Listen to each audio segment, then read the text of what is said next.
ମେଘମାଳାରେ ଶୀଘ୍ର ଆଗମନ କରିବାକୁ ଯାଉଥିବା ପ୍ରଭୁ ଯୀଶୁଖ୍ରୀଷ୍ଟଙ୍କ ପବିତ୍ର ଓ ବହୁମୂଲ୍ୟ ନାମରେ ନିର୍ମଳ ଖରା ୟୁଟ୍ୟୁବ ଚ୍ୟାନେଲରେ ଆପଣ ସମସ୍ତଙ୍କୁ ସ୍ୱାଗତ କରେ। ପ୍ରତିଦିନ ପ୍ରତି ପ୍ରଭାତ ଆମମାନେ ନିର୍ମଳ ଖରା ୟୁଟ୍ୟୁବ ଚ୍ୟାନେଲ ମାଧ୍ୟମରେ ନୂଆ ନୂଆ ପ୍ରସଙ୍ଗରେ ପ୍ରଭୁଙ୍କର ବାକ୍ୟ ଶୁଣିବାର ସୁଯୋଗ ପାଉଛୁ। ଏହା କେବଳ ପରମେଶ୍ୱରଙ୍କ ଦୟା ଓ ଅନୁଗ୍ରହ ଅଟେ।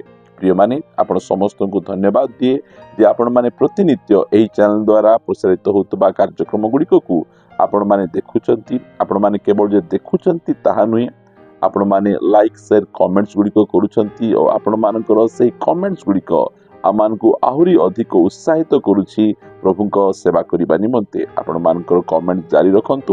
ଆସନ୍ତୁ ଆଜିର ପ୍ରସଙ୍ଗ ନିକଟକୁ ଯିବା। ଆଜିର ପ୍ରସଙ୍ଗଟି ଏହି ପ୍ରକାର ଅଟେ, ସବୁ ବିଷୟ ପରମେଶ୍ୱରଙ୍କ ନିୟନ୍ତ୍ରଣ ଅଧୀନରେ ଅଛି। ସବୁ ବିଷୟ ପରମେଶ୍ୱରଙ୍କର ନିୟନ୍ତ୍ରଣ ଅଧୀନରେ ଅଛି। ପ୍ରିୟମାନେ, ପରମେଶ୍ୱରଙ୍କ ନିୟନ୍ତ୍ରଣର ବାହାରେ କୌଣସି ବିଷୟ ନାହିଁ।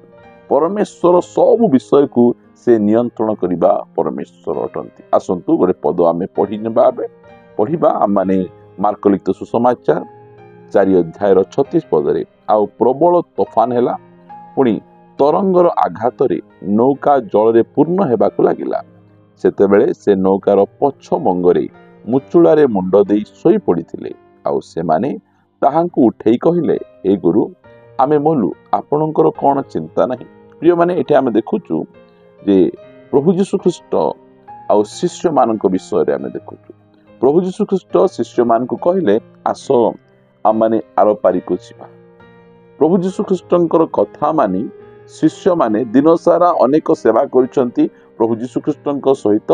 ଆଉ ସେମାନେ ପ୍ରଭୁ ଯୀଶୁଖ୍ରୀଷ୍ଟଙ୍କ କଥା ମାନି ଆର ପାରିକୁ ଯାଉଛନ୍ତି।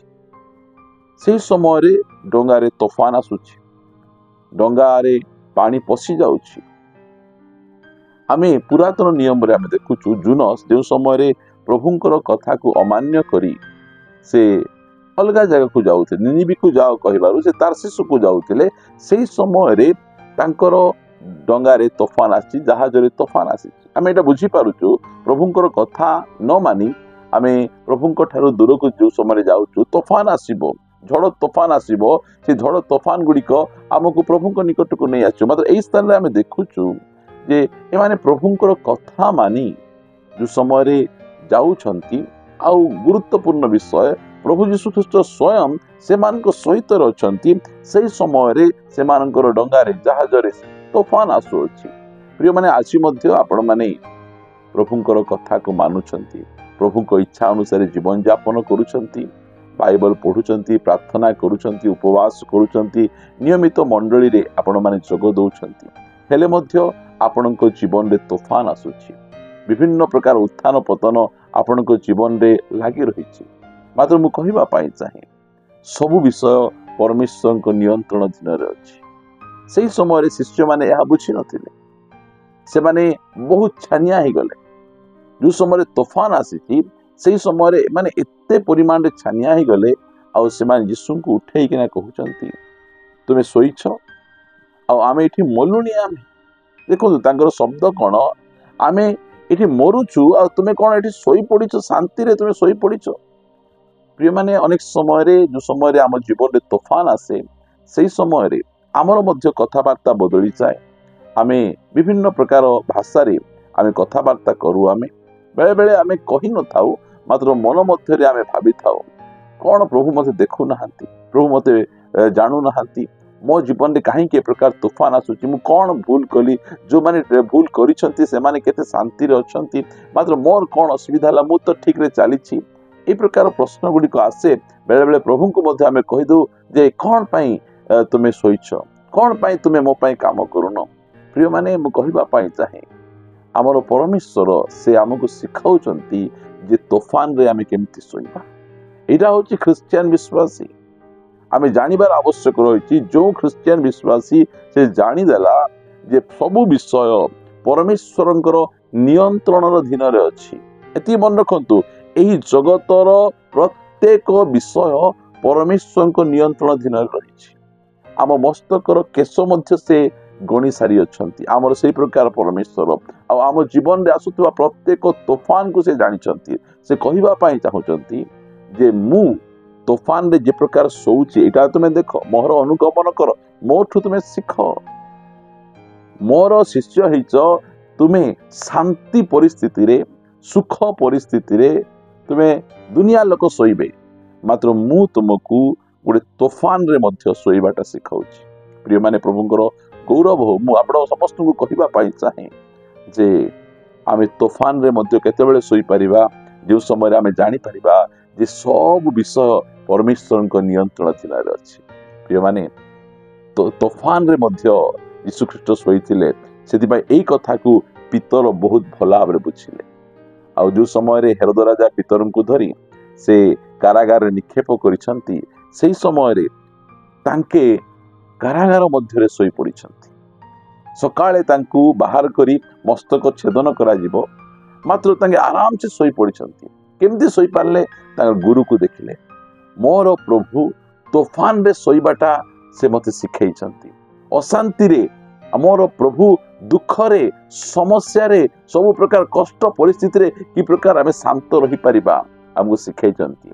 से सिखाइछंती जे सब विषय मोर नियंत्रण अधीन रे अछि। प्रिय प्रभु को लोक माने हमर परमेश्वर को नियंत्रण अधीन रे सब रहिछि।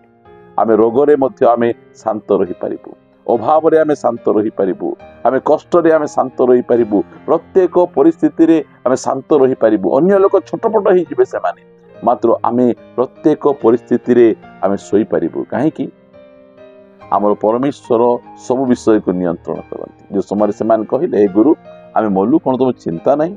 यदि परमेश्वर आम निमंते चिंता करन थांते ताले स्वर्ग रु पृथ्वी को मानव रूप धारण करी हमको उद्धार करिया पे आसी न थांते। प्रिय से आम पाए चिंता करंती। 39 पढ़िबा एथिरे से उठी पवन को धमक दे समुद्र को कहिले तुनी हो चुप कर। सेथिरे पवन बंद हैला और सब धीर स्थिर हैला। पुणी से सेमान को कहिले तुम माने काहे के एड़े भिरु ए कोन तुम माने कोन विश्वास नहीं। सेथिरे सेमान अत्यंत भीत होई परस्पर कहिबा को लागिले ए तेबे किए जे पवन और समुद्र उभय एहांक आज्ञा मानती। प्रिय माने शिष्य माने प्रभु को सहित थिले मात्र तांकू चिन्हि पार नथिले। से भाबुथिले यीशु केवल 5टी रोटी 2टी माछ को नहीं 5000 लोक को खुई परिबे, जल को द्राक्षारस से करि परिबे, मला लोक को से उठै परिबे। मात्र प्रभु जे ए समुद्र को झड़ तूफान को ए पवन को शांत करिवे एहा से जानि नथिले। हमर परमेश्वर प्रत्येक आम जीवन रे उठुथिबा तूफान को झड़ तूफान को से शांत करिबा पय सामर्थ्यवान परमेश्वर अटंती। प्रिय माने प्रभु कहिबे नै केबे हेले विलंब होई गला परमेश्वर कहिबे मो सब करि परिबे। प्रिय माने आसंतु सेई परमेश्वर जो परमेश्वर प्रत्येक विषय को आपण नियंत्रण दिन रखुचंती से परमेश्वर को छामको जिबा। आज आपण को परिस्थिति कोन मते जणा नै मात्र एतिकी मते जणा मु जो परमेश्वर को सेवा करूची आपण जो परमेश्वर को विश्वास करूचंती सेही परमेश्वर प्रत्येक परिस्थिति को आपण नियंत्रण दिन रखिचंती। कोनोसी विषय तांको नियंत्रण बाहर चली जाय।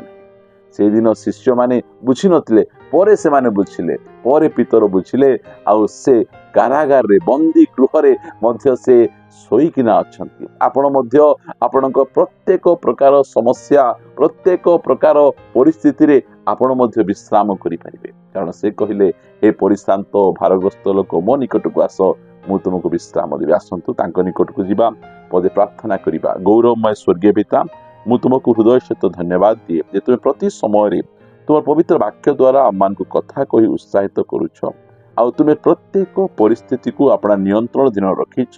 कौन सी परिस्थिति तुम हाथ छड़ा ही नहीं। आमे तुमको धन्यवाद दउछु प्रशंसा करुछु। जो भाई भौणी माने ई संदेश शुणुछंती मु सेमान को निमंते प्रार्थना करे सेमान को जीवन रे उठुथिबा तूफान गुडी को तुम शांत करो प्रभु। सेमाने जे प्रकार ए तूफान रे तुमको देखि परिबे तुमको जानि परिबे तुम शक्ति को अनुभव करि परिबे दया करी सहायता करो। आर्थिक समस्या को समाधान करो पारिवारिक समस्या को समाधान करो समस्त प्रकार पाप उपरे जयलाभ करिया पय शक्ति प्रदान करो।